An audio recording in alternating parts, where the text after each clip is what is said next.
We are live. We are back with another episode. So happy Saturday, everyone. I want to welcome you to another episode of Coffee with Rhonda. And today we're going to be talking about blocks, women, your success blocks. What are they? What are some strategies for dealing with them? We want to talk about what's holding you back. So I want to welcome you again, where this is a show where we bring together coaches and thought leaders really to discuss the challenges and successes that we all have every day, just in terms of being a woman in today's world. So before we introduce the rest of the co-hosts, just a couple of housekeeping items that I want to share with you. First, if you're out there watching, tell me your name, tell me where you're watching from, and don't forget to tell me what's in your cup. And we want you to like the video. We want you to comment, get involved in the conversation. If you are going to comment, don't forget to be watching from coffeewithrhonda.com so that we can make sure that we get your comments and we get you involved in the conversation. Tag a friend if you think this video may be helpful, as well as sharing it. So my name is Rhonda Williams. I'm the host for the show.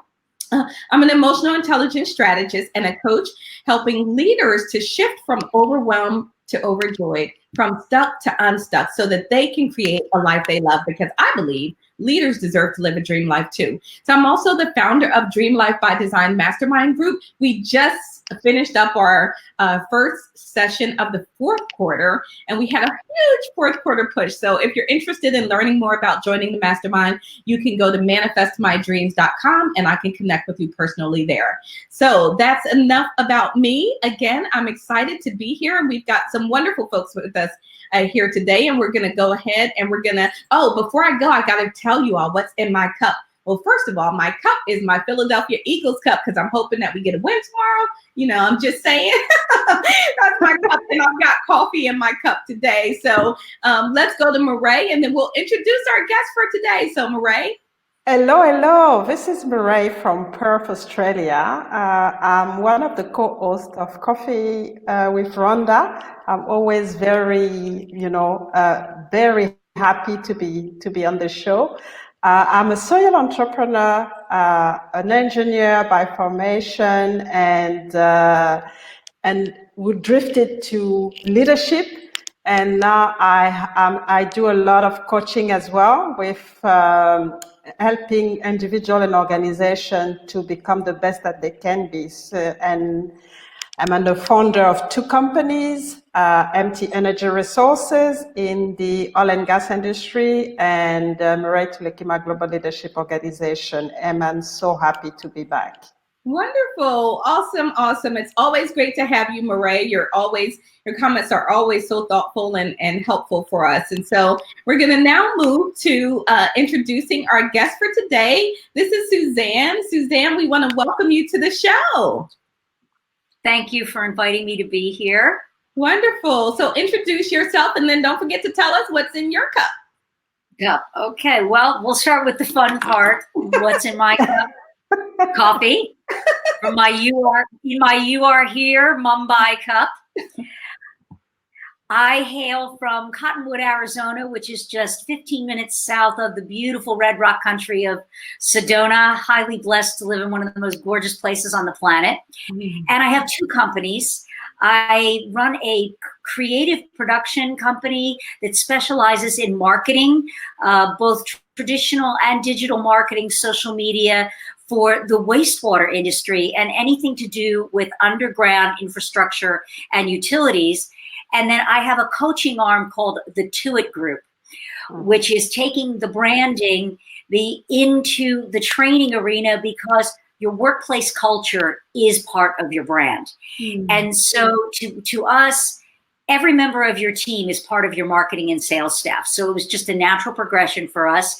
And Tuit Group stands for Train, Understand, Improve, Transform. That's awesome. That's nice. There's a little play on words of get around to it, because you really need to get around to it. That's great. Thank you so much for joining the conversation. And folks, we're going to dive right into our conversation this morning. And I am really excited about our conversation today, because as women, we all, have goals of being successful. There's so much that we want to do in our lives.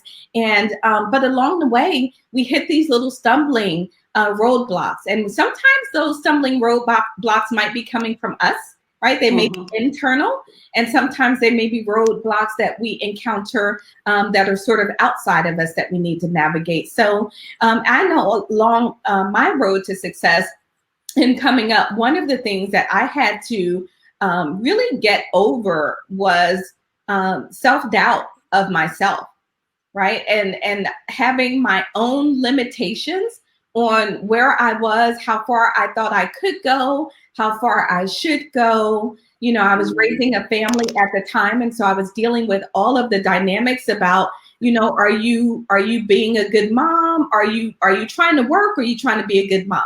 Right? And so all of these internal dynamics that I was dealing with, and so I had to deal with a lot of that as I tried to move forward. And so those were some of my own personal challenges, and many others as well along the way. Being a little bit indecisive about what I wanted to do after I left executive leadership and some other things. So let's talk a little bit about the blocks that we face as women. And Suzanne, as our guest, I'm going to come to you first on this, you know, and just to share, what are some of in the work that you're doing and working with leaders in the workplace, what are some of the blocks that you see that are inhibiting women's success? Well, working in primarily a male-dominated industry, and you know, Marie, you were saying you're an engineer, you probably are in that same boat, that the women you encounter that I have to work with, it's proving yourself, because you are in the minority and you are looked at very differently than the man. And so it's that inner battle of feeling, what do I have to do so that they take me seriously? Am I not enough? And I think that's one of the biggest blocks, is you have to get over that feeling that you are not enough, because you are. You are perfect just the way you are. Sure, everybody can learn new things. You can expand your horizons, but where you're sitting right now, you have something very, very valuable to offer. And you need to sit with that and own that. Wow. You know, Suzanne, I love that. First of all, that male-dominated field is so very important. And I almost think as you get to those higher levels of leadership, you're just automatically in the male-dominated fields, right? Oh, yes. So as you get to, you know, senior leader status, CEO, chief operating officer, VP levels, all of those areas are male-dominated. And then especially when you bring in specialty careers, like, you know, Marie is talking about in engineering and all of those other areas, that feeling that you are not enough because you are not a man, and, you know, now you've got to prove yourself. Are you going to be too emotional? Are they going to look at you as, quote, the woman in the room, right? There you go. Yeah. All of these things are so very common and so very feedback. All right, I'm going to mute out Roz. Roz, I muted out your mic for a moment. And we'll introduce Roz in just a second here. But so that's one area, proving yourself, getting over the fact that you're not enough. Marie, what do you see in terms of blocks? Because even in being an engineer, you probably had to overcome quite a few blocks yourself in growing in this field. And I agree with Suzanne. I mean, a lot of the one of the meg blockages is really around your worth and believing in yourself, especially when you are around all those male. And one thing that I realized as well, and I was actually one person doing it, is that you undervalue yourself. You always have the impression that you have to be 100% to be able to thrive in this male-dominated environment, and you really want, your standard is basically perfection, and you basically burning yourself because it's impossible. It's possible for you to be perfect. So you first have to value yourself, and then be happy with where you are, and accept that you are a human being, and even if you're female in a male-dominated environment, you are a human being. You're gonna make mistake, but you don't have to undervalue yourself because of those mistakes. Because a lot of the women actually they are expert. They have a lot of expertise. Really, they are not bold enough to say, you know what, I am at the level that I am. I contribute as much as my male counterparts, so I'm not going to undervalue myself. I'm making mistake. They are making mistake, and I'm going to still growing and keep going. And I think one way of looking at it and one way to overcome this type of feeling for me was to actually turn things around. I mean, I was a woman, a Black woman in a very Caucasian male-dominated environment.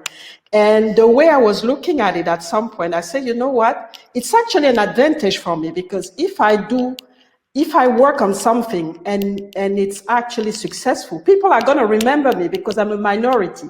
So whatever I'm going to do, they're going to remember, oh, this Black woman did that. But for the male, because there's so many of them, they really actually have to make an effort to stand out. So that's the kind of, thought process that I was going through, looking at, what was viewed as a weakness, and see how I could use it as something strong and as something that I can optimize on. So it's been really around, believing in yourself, accepting that you are worth and you really are in your place in this industry. And also, I mean, another strategy was to actually forget that I was actually a woman and say, okay, I'm a professional. I'm here because I'm a professional. I have the skills, and that's why I'm here. So I shouldn't actually focus on the fact that I'm a minority. I should focus on delivering, because that's what I'm going to be judged on. Wow, I love that. So I love the fact that you talked about shedding labels, because sometimes even without thinking about it, we accept those labels, we embrace those labels, and then it just becomes a part of our thought process and mindset. Instead of just trying to be the best at what it is we're doing, we're focused on other things. So I want to give a quick shout out real quick, and then we'll go to Roz and let her say good morning to all of us. So David's out there. David says, yes, yes. Stephanie's out there. Good morning, Steph. Don't forget to add into the conversation and tell me what's in your cup this morning also. Don't forget to like, comment, and share the video as well. And we want to say, all right, ladies, so you guys have brought up a few really good points here. So we've talked about some self-doubt. We've talked about proving yourself, right? And having to, really getting over that hurdle of proving yourself. And sometimes I really think it's, as you mentioned, Suzanne, is really proving yourself to yourself, right? It is knowing that you are enough. And it is knowing that, you are fully perfect and capable of doing the work that you set out to do, and embracing that. And then, we also talked about undervaluing yourself and shedding the need to be perfect. And Bernadette is out there also. Good morning, Bernadette. How are you? Good morning to you. Thanks for tuning in. And then we ended up with shedding some of the labels that comes also. So I want to just talk about a few more things. Some of the other blocks that I feel that I've encountered, and in some of my work in coaching women, a lot of what I see is this sheer, I don't know if it's lack of confidence or if it's lack of courage. And you all have a conversation with me about that, right? So sometimes I think it is sometimes I think it's partly confidence, right? That we are not exactly just, we're a little uneasy about certain things, right? We've not had the experience and, been exposed to certain things. And so there's not this confidence, because I think sometimes we think that confidence is just this inherent thing, where confidence is something that grows and that we develop in each situation. I think I mentioned this before, that I'm perfectly confident in my coaching skills. But if you ask me to come out there and do some engineering, I'd be like, that's not really my skill set, right? I have zero confidence that I can do that effectively or efficiently. So as we think about confidence plays a huge role in terms of setting up blocks for us. But also, so there's sometimes lack of courage, right? Sometimes it's just lack of courage and willingness to just go for it, right? Know that it doesn't have to be perfect. It may not succeed, but guess what? This is what I want, and I'm going for it. But instead, we sometimes lack that courage. So I want you both to share your thoughts on, is it confidence, is it courage, or is it both? All right, so let's go to you, Ray. For me, there's a bit of everything. There's the confidence, but there's also the fear, because we tend to create this balance and this comfortable, area for us. And we don't like the disruption. We really don't like the disruption. So we try to maintain it. And the problem is, to get to those leadership roles and really go high in all the different organizations, you need to start doing things that you're not confident, that you fear, to be able to, to give yourself space to grow and to also, progress in the corporate ladder, if that's what you do, or in anything that you do. And one of the things that actually that I've seen, and I've done it before myself, is that we don't take time to build those relationships that actually going to help us to also expand and grow. And that's a big part of it. We always find excuses, maybe because we have children, maybe because we have a lot of things to do at home. So we pass on the networking opportunities. We don't go to conferences. We don't go to any forums, or we don't take time to, to actually network. And we find excuses for that. And it's actually quite detrimental to our, to our progression and to everything that you want to do. Because at the end of the day, it's about growing your, positioning yourself as an authority, so that people start to trust you and give you the space and the platform to grow. Wow. But that you have to initiate. And if you wait, and I've seen a lot of women just wait, when it's about progression, asking for promotion, or even to present a project that they actually manage very well. They are actually waiting for somebody, and most of the time a male, to actually, come and ask them to do that. But we have to be bold.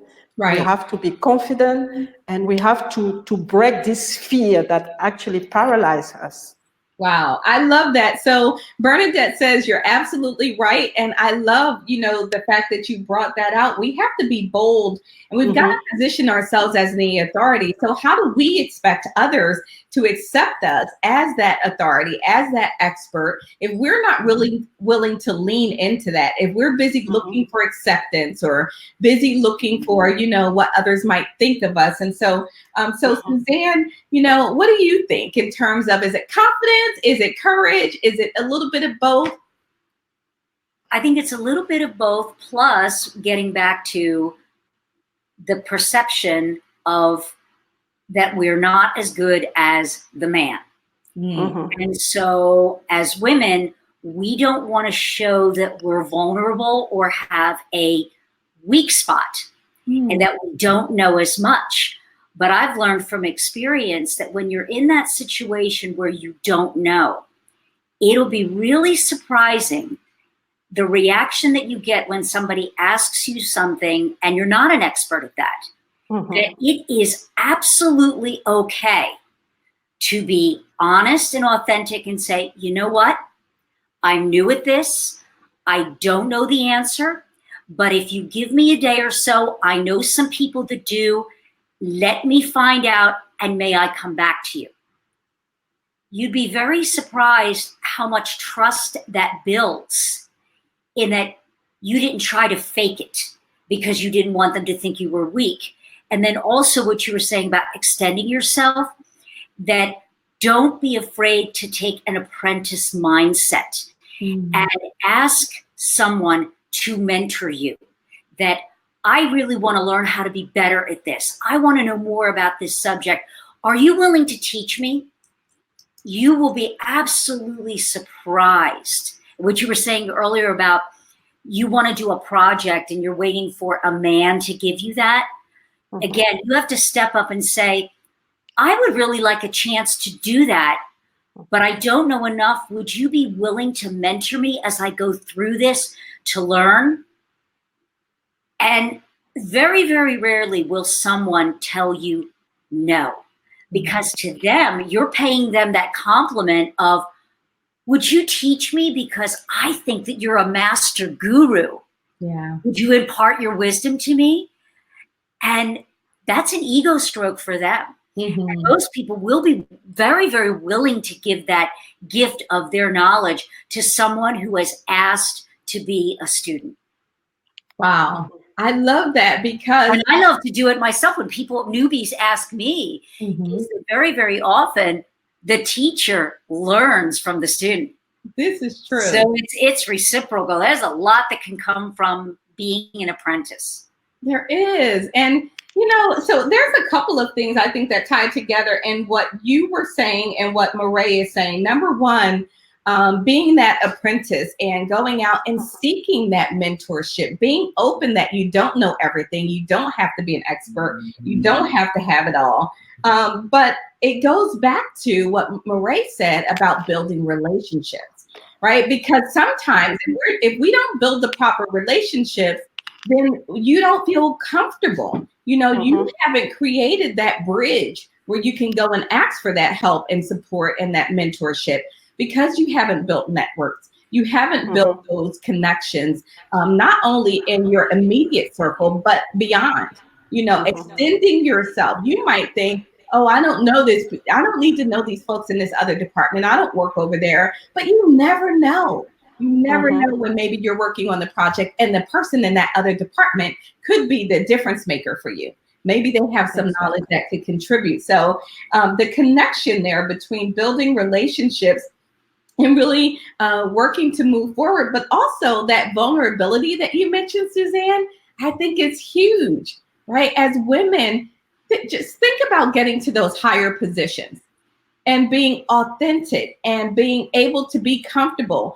I hear a lot of folks say that, many times women get to those higher examples and all of a sudden women are trying to be the men. They want to act like a man because they're trying to prove themselves, right?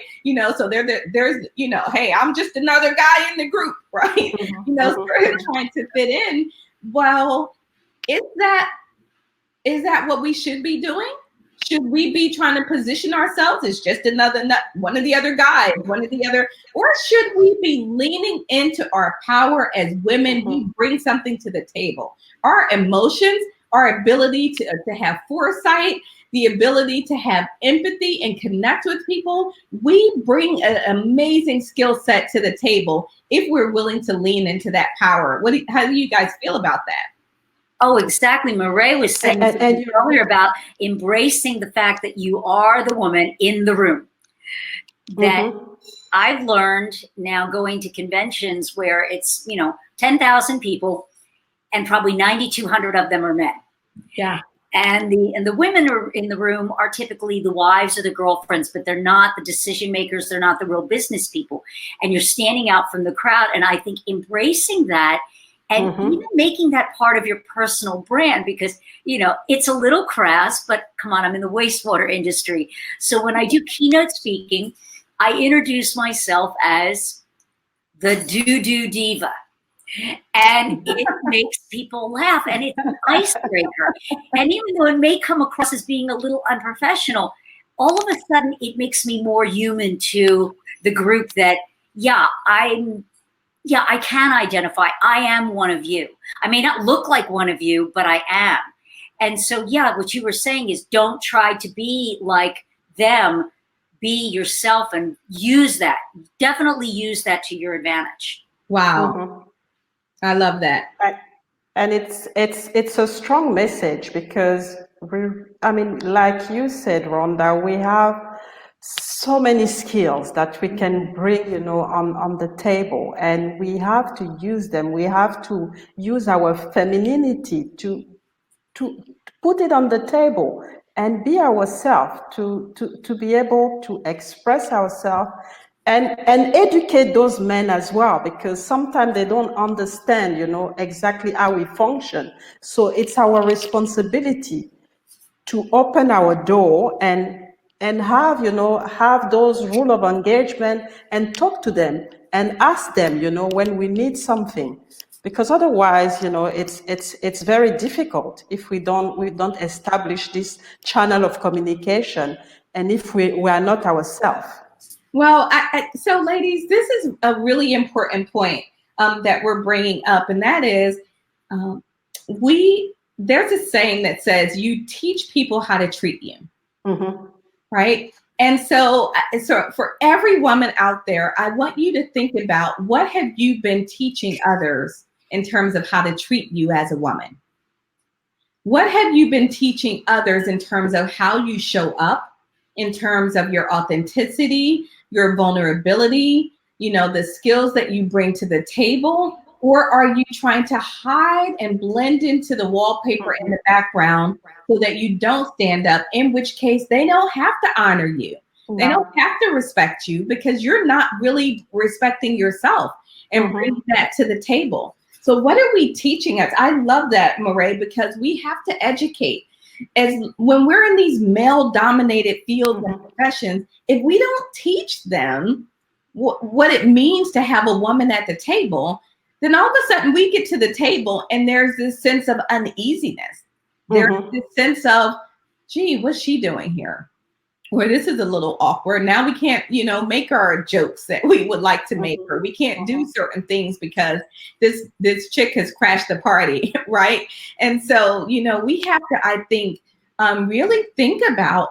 So let me just ask you all, how do we educate? How do we educate others on who we are and how to respect us as equal counterparts?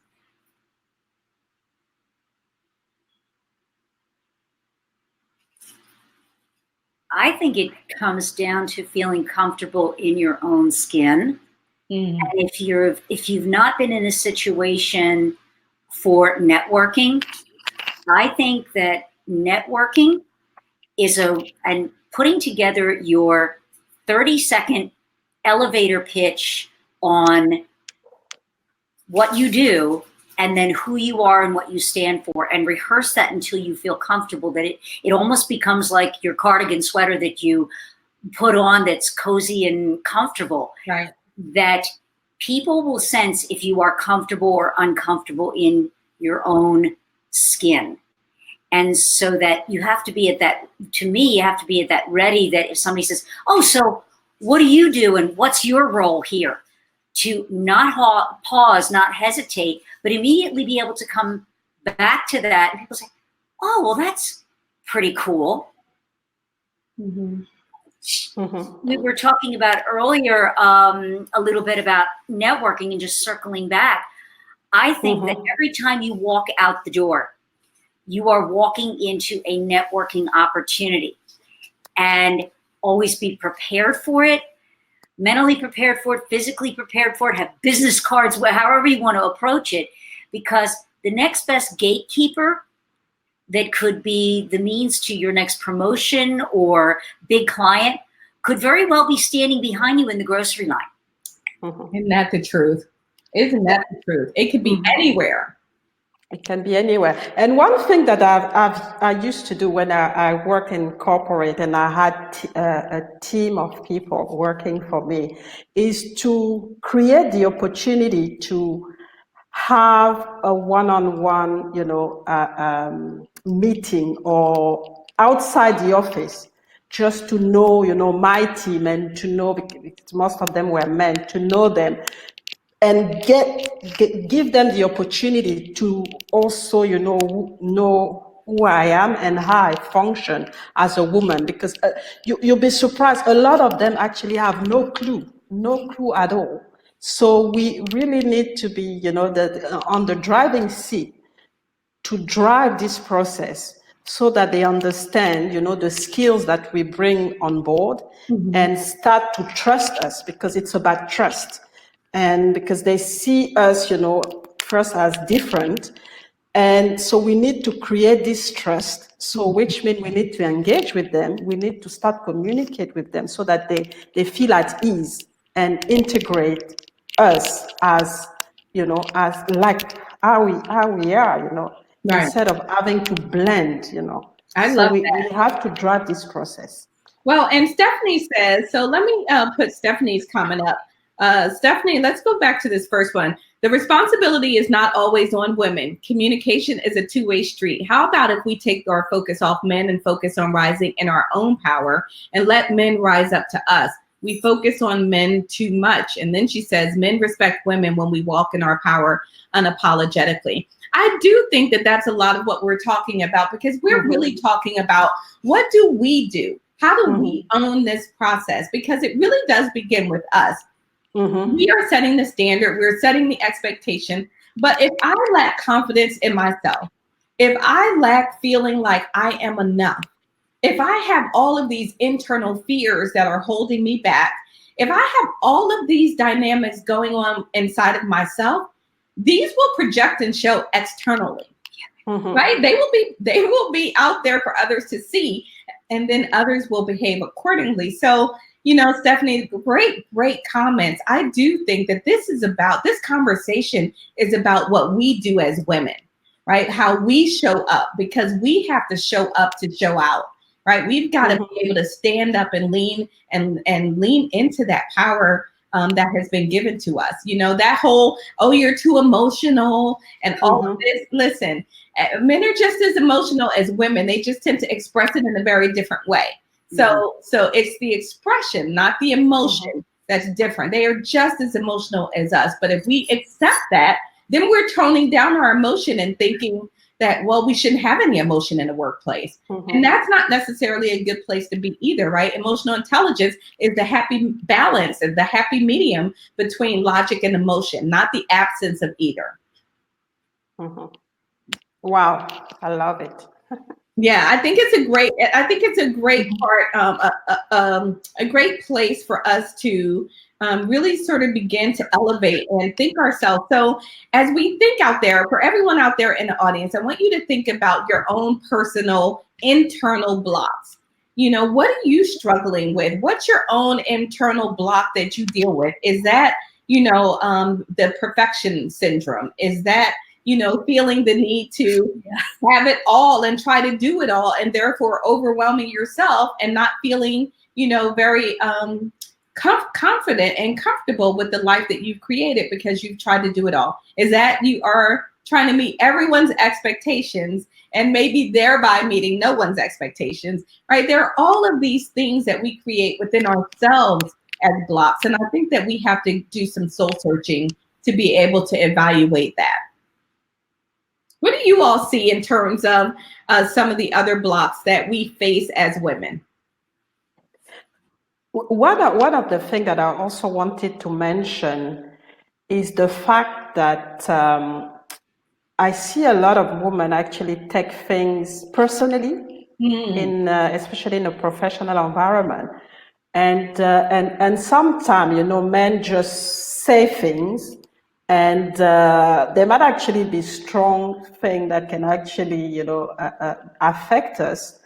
But the next day or the next minute, they forget about it. So, but by the time, that we understand that, that's the way they function, we actually overanalyze it, and then we distract ourselves from the main thing because of, this insecurity, basically, because we take this thing personally, and then at the end of the day, it actually destabilizes us, so we don't function properly, and we start to sabotage ourselves, and then yet you realize that the bloke next to you already forgot about what he said to you. So it's just sometimes very disturbing, and I had a hard time really working through it, and I just realized, but I'm just wasting my time here. Just move on.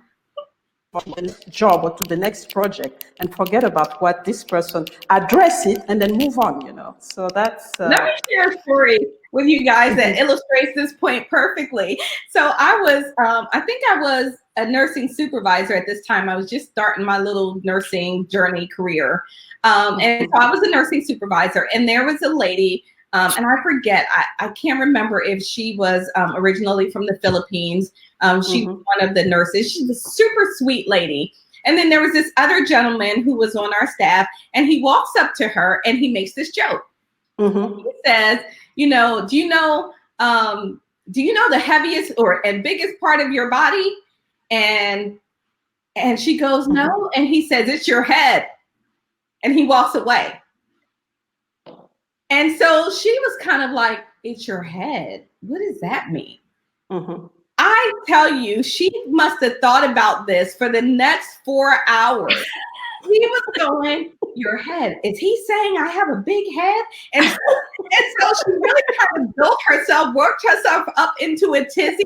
And she started attacking him. It was like 4 hours later, he was like, what are you talking about? She goes, you said such and such way back then. It was like freaking 4 hours ago. Like, lady, I've completely forgotten about that. You just look stupid. That's the thing, It's like terrible. And I am as a nursing supervisor, right? So I'm a new supervisor. Now I got these two staff members fighting, and one of them's like, hey, I don't even know what she's talking about.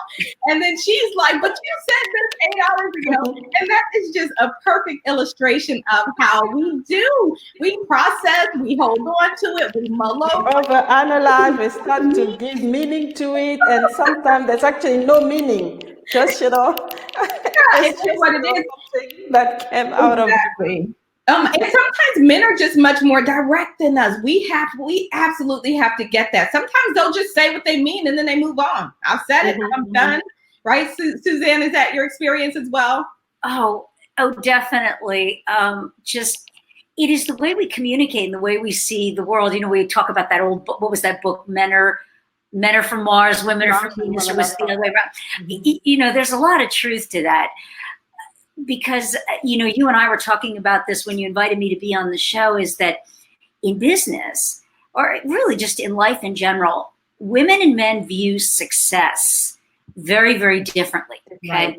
Right. To a man, success is around power, of course, money, because money means power, and who has the most cool toys, right? And who can show off and, beat the chest, and I have this and I have that. Women view success as safety and security, having enough to take care of themselves and their family, but more importantly, whatever it is they're doing, they want to feel like they're making a difference in the world at the end of the day.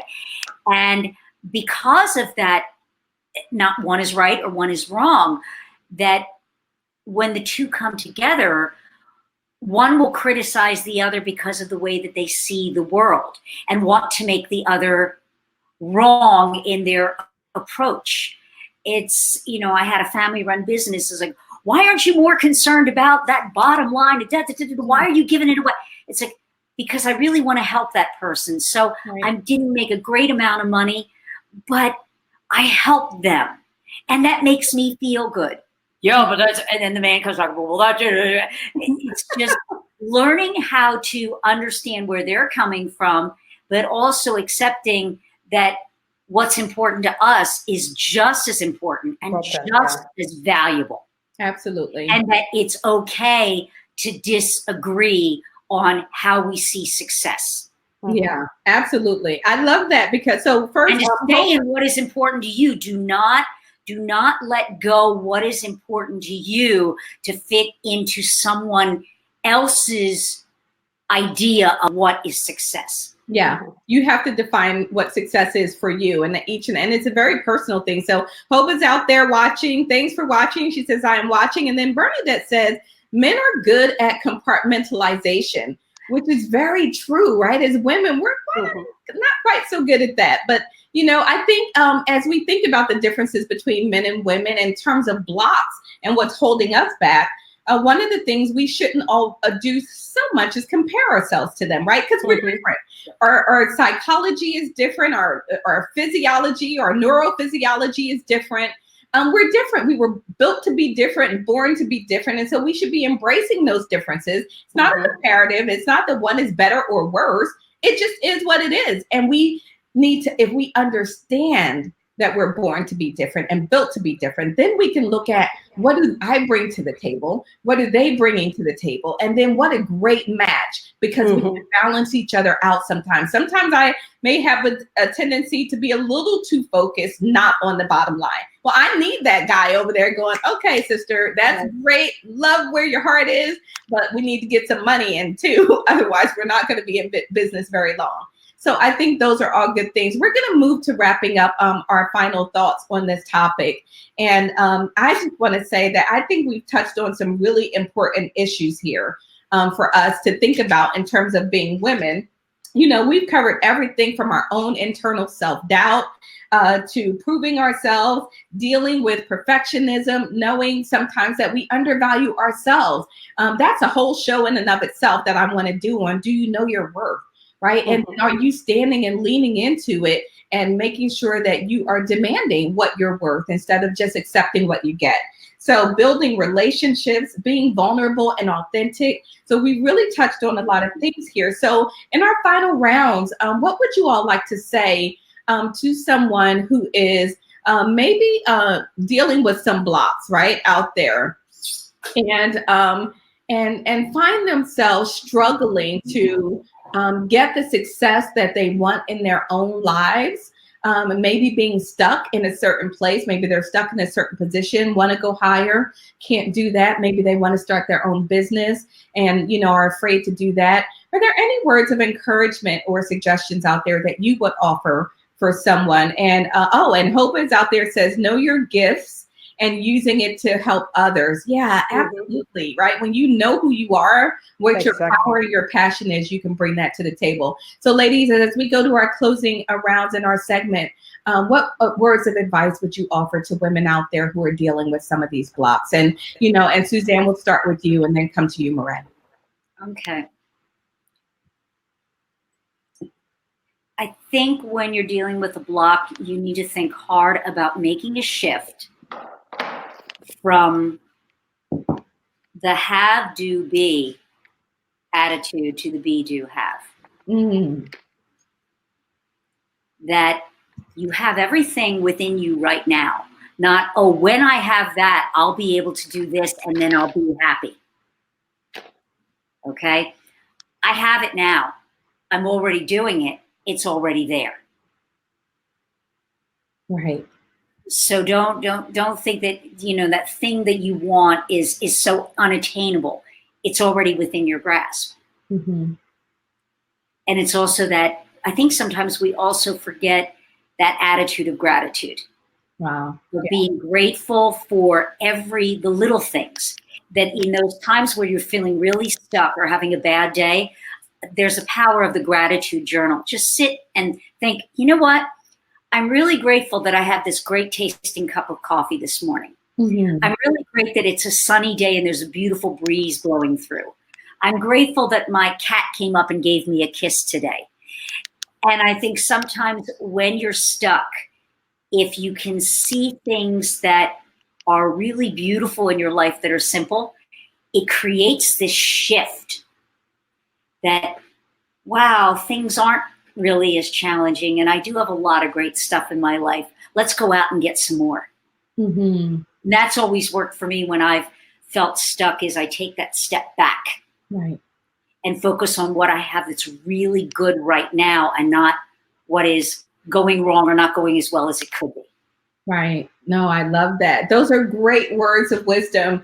Thank you so much for that, Suzanne. And I think as we think about it, depending on where you are, you all listen to these suggestions here at the end and decide which will apply to you. We would never presume to be the experts for you, but you know that there are areas in your life that we can help you make a shift, and just begin listening and thinking about what those areas, what those strategies might be. Marie, what suggestions would you have for women out there that might be dealing with some of these blocks? Marie?